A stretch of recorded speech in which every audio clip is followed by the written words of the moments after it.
Story time about the craziest thing I've ever had happen to me in a college class. If you're in college, you know that sometimes your classes will just have like adults randomly. Like this lady was probably maybe in her 40s, which like no hate, like if you're an adult in college, nothing wrong with that at all. That's just a fact about this lady. So she would constantly every single day interrupt the professor, like actually at least 10 times a class. He would just be talking, lecturing, giving instruction. She would constantly raise her hand and just be like, "What? Can you explain?" Or like literally just like, "What?"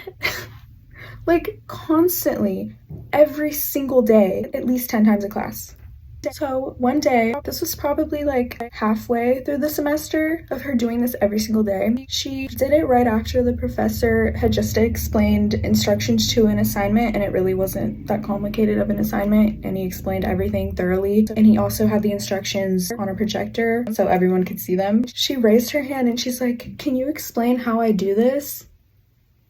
"What do you mean?" And every time she would do this, he wouldn't like go over to her because he has a whole class to teach, and she literally would interrupt so often. Like he wouldn't like go over to her and like explain it, because it's like, how else do you explain it more thoroughly than this? And he literally just responded, "I just explained it."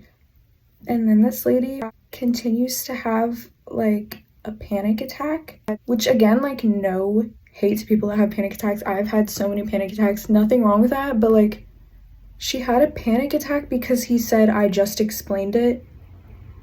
He was probably fed up with her interrupting the class like literally 20 times a day.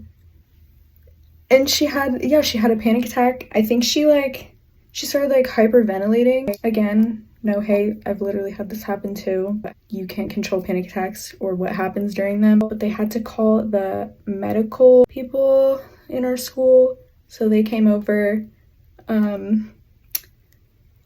and took her away, and she never showed up to class again after that. So I'm really curious where she is now.